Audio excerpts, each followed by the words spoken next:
What if I told you that everything you've been taught about happiness is a lie? That chasing happiness isn't just pointless, but dangerous, and that the real path to power, meaning, and even peace begins in suffering. Friedrich Nietzsche, one of history's most radical philosophers, didn't believe in comfort. He didn't trust easy pleasure, and he definitely didn't see happiness as a worthy goal.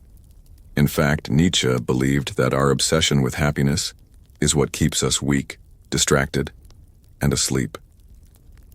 While the world runs toward pleasure, he ran straight into pain, chaos, and truth. Because for him, pain wasn't the enemy, it was the teacher. If you've ever felt like you're faking your smile, like the more you try to feel good, the worse it gets, then this video is your wake-up call. Nietzsche's brutal view of happiness might be exactly what you need to finally break free from the lies.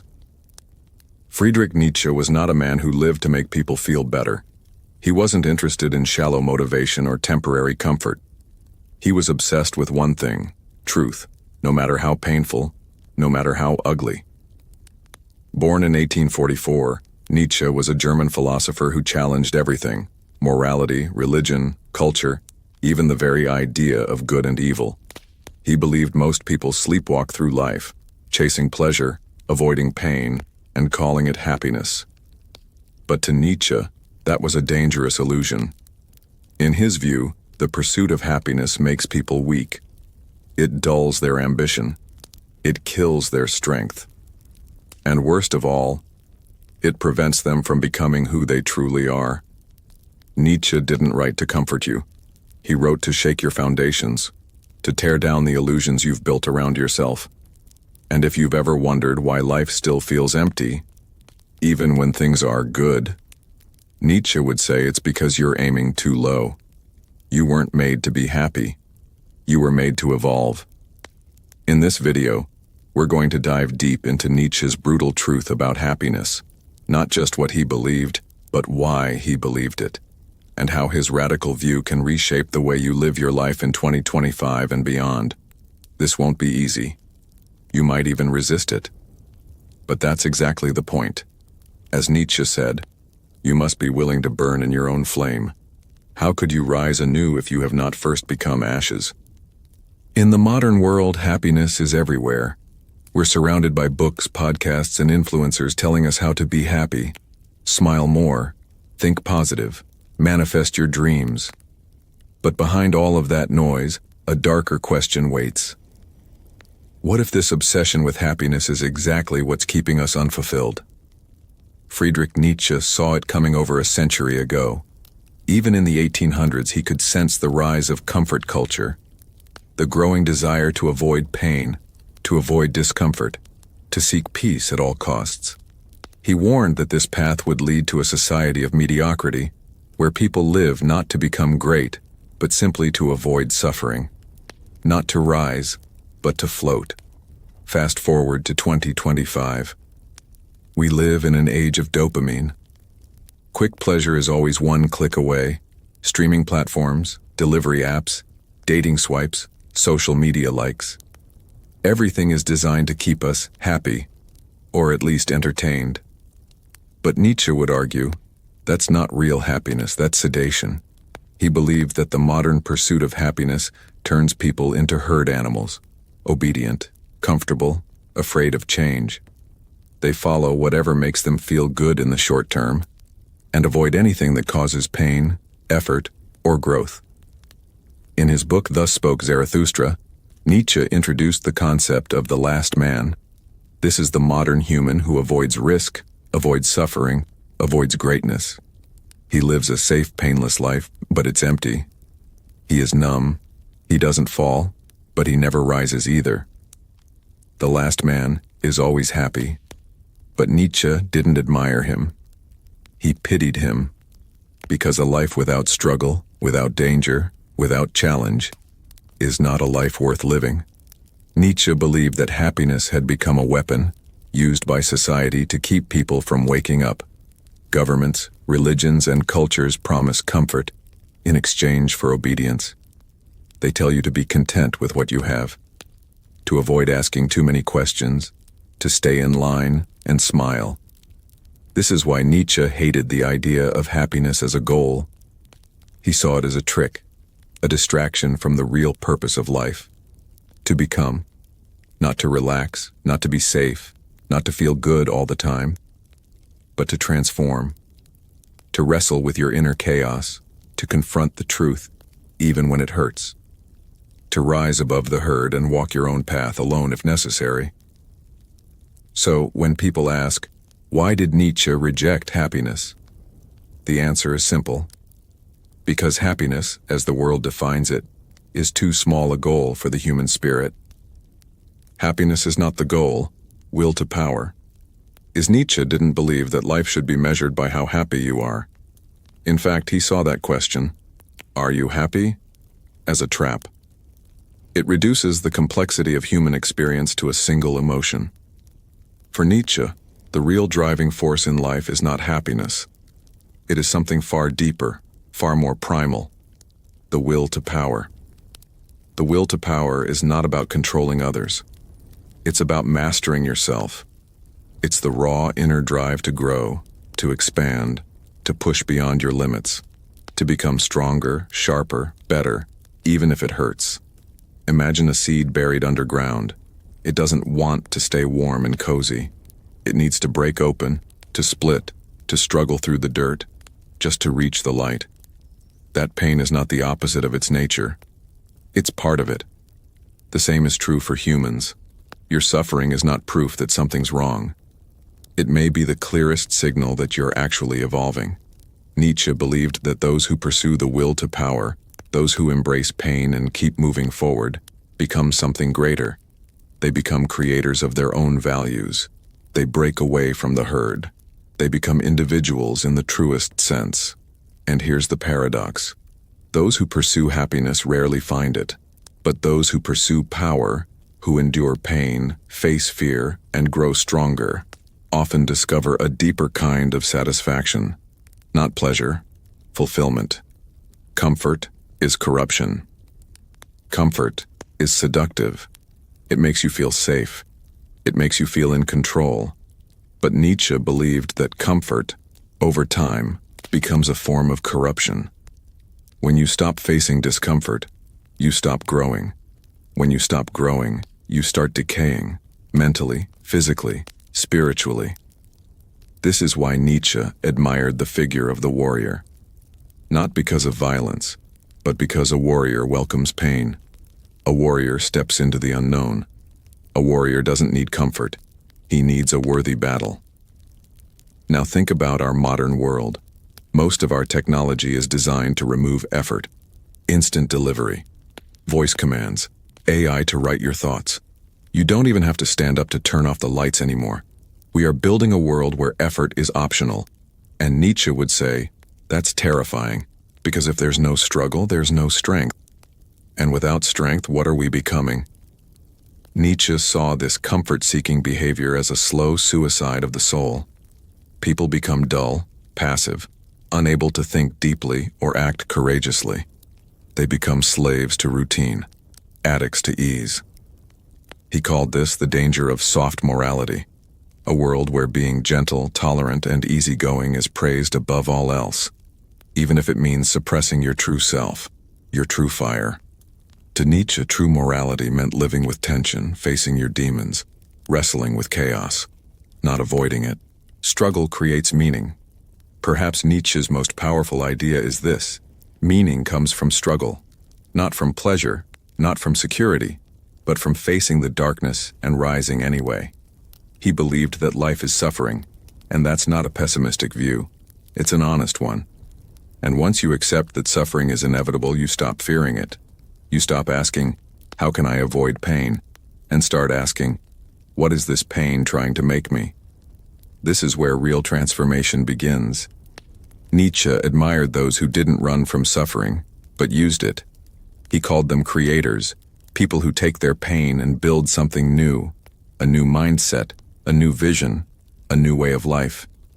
He wrote, "To live is to suffer. To survive is to find some meaning in the suffering." Think about the moments in your life that changed you. Were they easy? Were they painless? Or were they moments of heartbreak, failure, confusion, that forced you to grow? The truth is, comfort may feel good in the short term, but struggle makes you unforgettable. It burns away the weakness. It reveals who you really are. This is why Nietzsche called for a life of self-overcoming.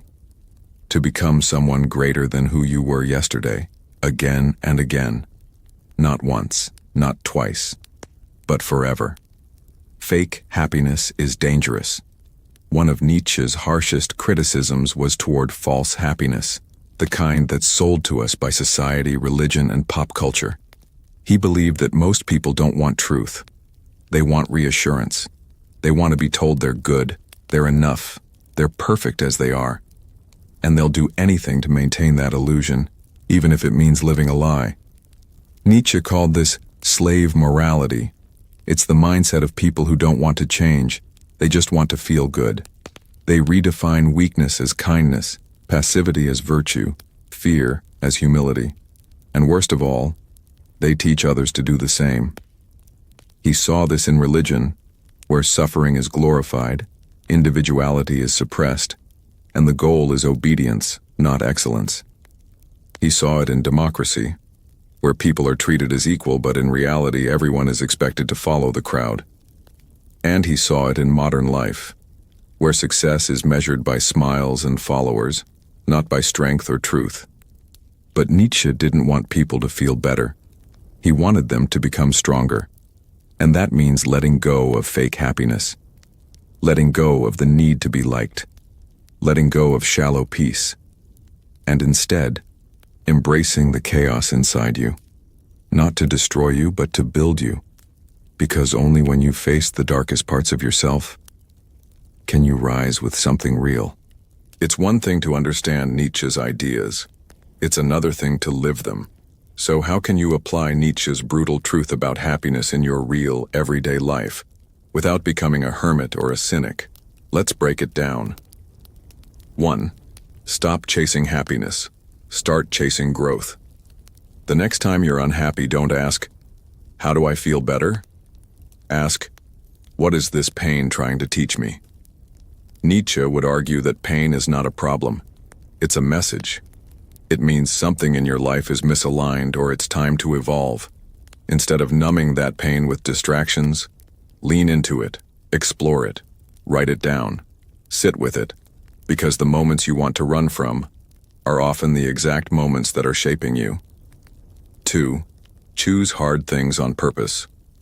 Nietzsche believed that the person who becomes great is the one who chooses discomfort voluntarily. He doesn't wait for life to throw suffering at him. He walks into the fire himself, because he knows what's on the other side. So practice that in your life. Pick the harder book. Have the uncomfortable conversation. Take the risk that scares you, but excites you. Wake up early when you don't feel like it. These acts may not make you happy in the moment, but they'll give you something far greater. A sense of inner power. 3. Redefine success and progress. Modern culture says success means pleasure, wealth, or social approval. Nietzsche would laugh at that. For him, success is the deep, private feeling that you are evolving. It doesn't matter how many people notice you. What matters is how many times you've had the courage to destroy your old self and become someone stronger. This means embracing failure as part of the process, not avoiding it. Ask yourself, am I playing life too safe? Am I hiding behind fake happiness? Where am I refusing to grow? Answer honestly, even if it hurts. That's where change begins. 4. Build your own values. Nietzsche didn't just reject the world's definition of happiness. He rejected all inherited values, from religion, culture, even morality. Why? Because he believed each person must create their own code, not live by someone else's. This means questioning your beliefs. Are your goals truly yours? Or are they programmed into you by parents, society, or social media? Nietzsche called this becoming the Übermensch, the overman, a person who rises above the herd by inventing their own purpose, their own meaning, their own path. It doesn't happen overnight. But the process begins when you take your pain and build something beautiful from it. 5. Be alone, but not lonely. Nietzsche spent much of his life in isolation, not because he hated people, but because solitude was sacred to him. He believed that only in solitude can a person truly hear their own voice, and that most people fill their lives with noise to avoid facing themselves. So take time to be alone, to think, read, write, reflect, not to escape the world, but to prepare yourself to re-enter it, stronger. You don't need 1,000 followers. You need one inner fire that doesn't go out. Because in Nietzsche's world, happiness is not the destination. It's a side effect of becoming something powerful.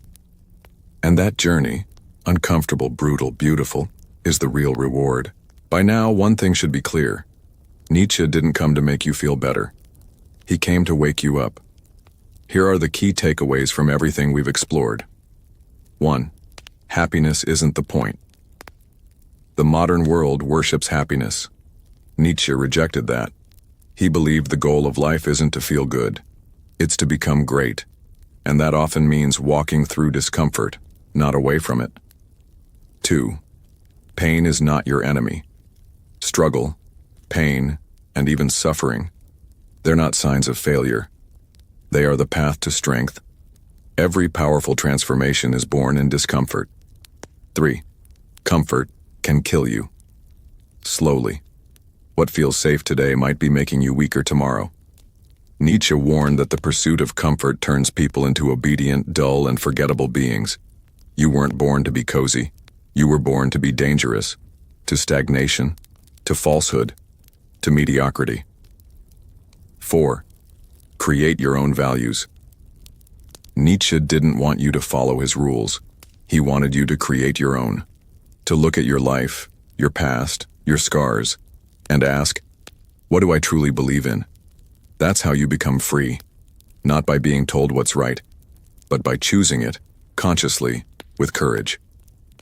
5. Choose struggle over safety. Every day you have a choice. Do you avoid pain or use it? Do you blend into the herd or rise above it? Do you seek shallow comfort or deeper transformation? Nietzsche's message is clear. Stop asking how to be happy. Start asking how to become stronger. Because true happiness, the kind that lasts, doesn't come from comfort. It comes from earning your own respect. And that only happens when you suffer well, rise stronger, and keep moving forward, even when no one's watching. In Nietzsche's words, he who has a why to live can bear almost any how. So stop chasing good vibes.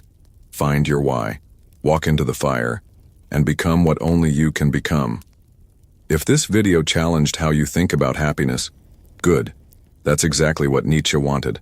Now ask yourself, what comfort are you clinging to? What pain are you avoiding? And most importantly, who could you become if you stopped chasing happiness and started chasing power?